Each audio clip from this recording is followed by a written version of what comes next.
আসসালামু আলাইকুম। Hello friends, সকলে নিশ্চয়ই ভালো আছেন। আমিও আপনাদের দয়া আল্লাহর রহমতে ভালো আছি। তো গত ভিডিওতে আপনারা দেখেছেন যে আমরা সেহরি খেয়ে ভোরবেলায় ট্রেনে করে আমরা আমার শ্বশুরবাড়িতে অর্থাৎ শ্রীপুরে আসছি। এখানে শ্বশুর এবং শাশুড়ি দুজনে অসুস্থ, তার খবর পেয়ে আমরা ছুটে এসেছিলাম।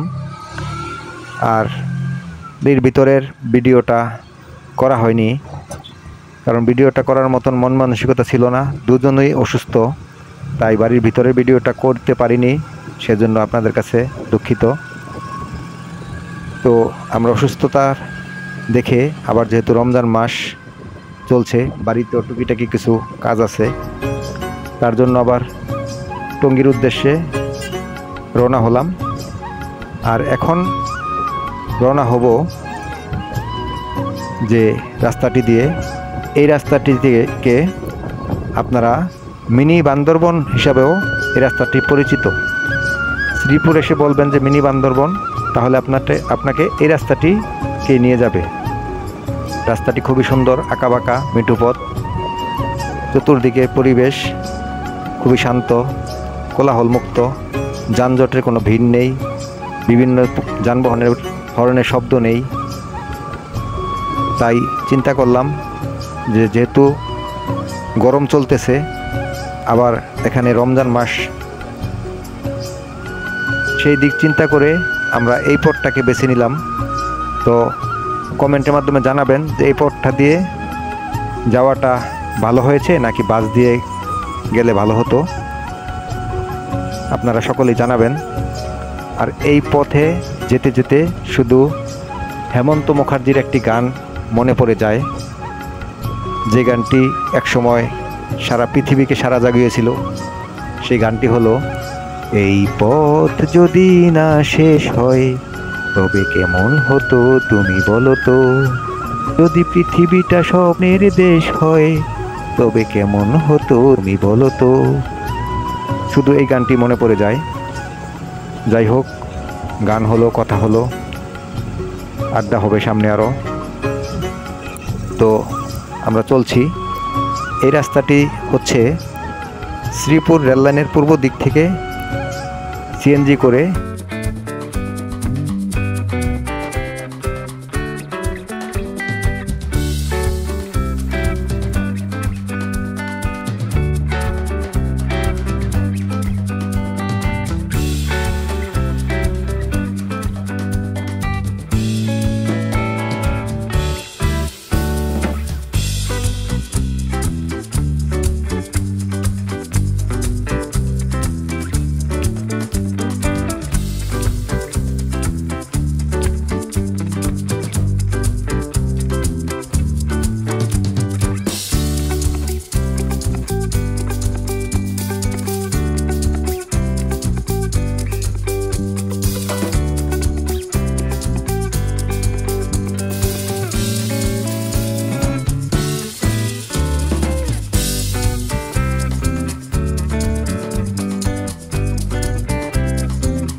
নানা শ্বশুর অনেক আগেই মারা গেছেন, যাক আল্লাহ তাকে বেহেশত নসিব করুক, আমিন।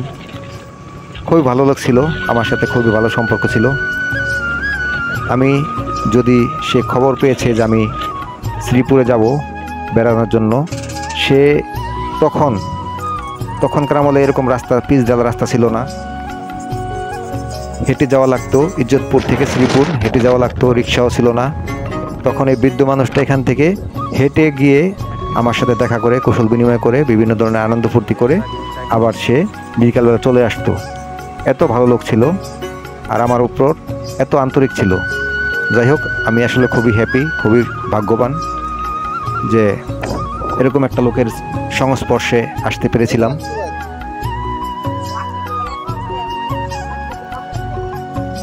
আমরা নার্সারি মোড় পার হয়ে গেলাম।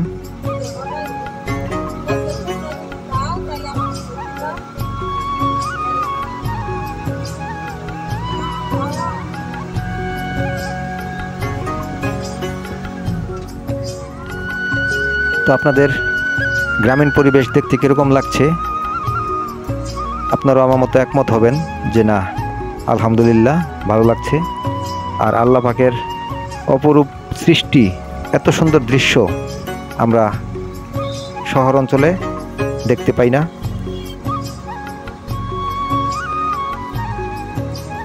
চতুর্দিকে শুধু সবুজ আর সবুজ।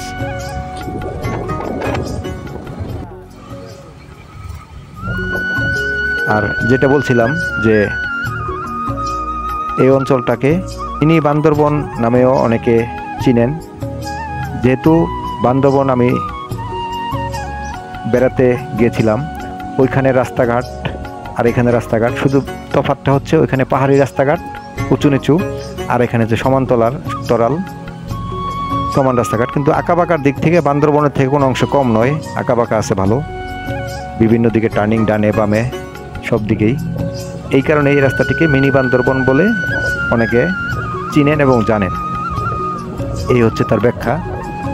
তো রাস্তাটি খুবই ভালো হয়েছে। রাস্তাটি করাতে আমি বিয়ে করেছি অনেক দিন হয়েছে, তখন এই রাস্তাগুলো ছিল না, শুধুমাত্র মানুষে হেঁটে বেড়াতো, হেঁটে শ্রীপুর যাইতো আবার আসতো। এই পথ যদি না শেষ হয় তবে কেমন হতো তুমি বলো তো, যদি পৃথিবীটা স্বপ্নের দেশ হয় তবে কেমন হতো তুমি বলো তো, এই পথ যদি না শেষ হয়। আসলে এই পথ শেষ হবার নয়। দেখুন, আমরা শাহজাহানপুর বাজারও পার হয়ে আসছি। এখন সামনে রাজাবাড়ি বাস স্টেশন এবং রাজাবাড়ি বাজার দুটোই পাশাপাশি।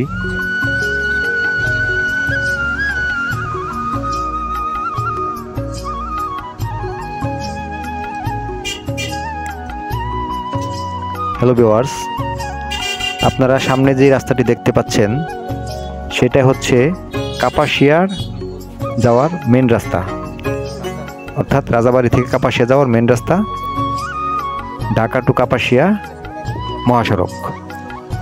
আর আমরা এগুচ্ছি এই রাস্তাটি ধরে, সামনেই কাপাসিয়া টু রাজাবাড়ির যেই নদীটি আছে সেই নদীটির ব্রিজ।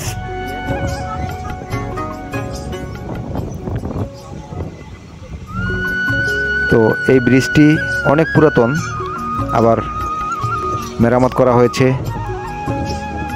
ব্রিজটি বর্ষাকালে আসলে দেখা যায় এখানে শুধু পানি থই থই করে, অথই থাকে এখানে। এই মাঠ ঘাট সব ডুবিয়ে পানি আর পানি। বর্ষাকালে এখানে শুধু দেখা যাচ্ছে সবুজ আর সবুজ, শুধু ধান ক্ষেত আর ধান ক্ষেত। আর 2টি মাস যাওয়ার পর দেখতে পাবেন এখানে শুধু পানি আর পানি। এখন শুধু ধান ক্ষেত আর ধান ক্ষেত। তো আমরা এগুচ্ছি সেই কাপাসিয়া মহাসড়ক হয়ে। আমরা যাব ধলাদিয়া বাজার হয়ে, রাজেন্দ্রপুর পার হয়ে, রাজেন্দ্রপুর রেল লাইনের পূর্ব পাশ দিয়ে রাজেন্দ্রপুর গিয়ে হাতের বাম দিক থেকে আমরা ঢুকে যাব এই গাজীপুর অর্থাৎ যদবপুরের উদ্দেশ্যে। যদবপুর যেতে যেতে আপনারা দেখতে পাবেন শালবন, বিশাল বড় শালবন আছে। যদিও বাসে বসে শালবন দেখা যায়, কিন্তু এত কাছ থেকে দেখা যায় না, যার ফলে আমরা এই রাস্তাটিকে বেছে নিয়েছি যে আমরা এখান দিয়ে যাব।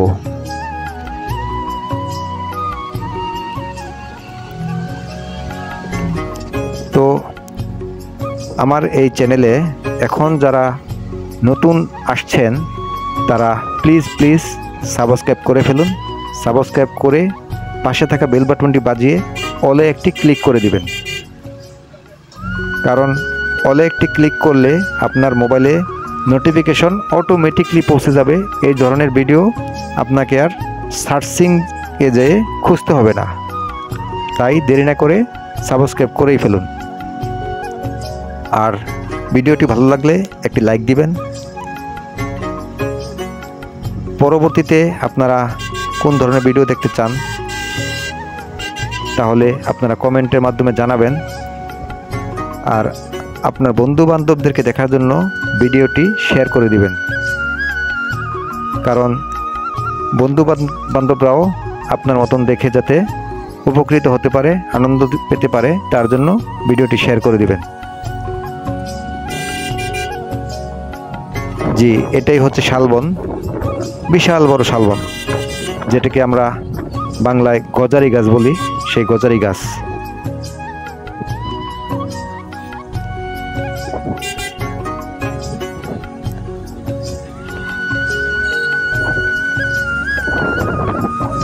চলছি রাস্তার পুরো বন্যায়।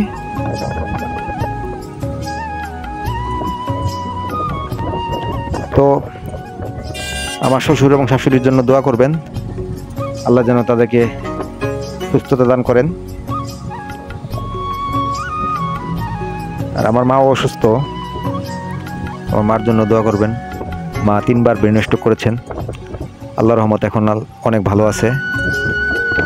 দেখুন একবার, চোখ জুড়িয়ে যায়, মন ভরে যায় এই ধরনের সিনারি দেখলে, এই ধরনের দৃশ্য দেখলে। তাই আমি এই রাস্তাটিকে বেছে নিয়েছিলাম এখান দিয়ে যাওয়ার জন্য। আপনারা যারা শহরে বসে যান্ত্রিক জীবনে হাঁপিয়ে গিয়েছেন তারা একটু বেরিয়ে আসুন। এই ধরনের এই জাতীয় গ্রামের পরিবেশ, গ্রামীণ পরিবেশ, কোলাহলমুক্ত, যানজটমুক্ত গ্রামীণ প্রকৃতির মাঝ থেকে বেরিয়ে যান। আপনারা আমার মতো বলবেন যে সুবহানাল্লাহ, আলহামদুলিল্লাহ, আল্লাহ পাকের অসীম রহমত। এত সুন্দর দৃশ্য এটা শহরে বসে থাকলে দেখা যাবে না। দেখুন একবার।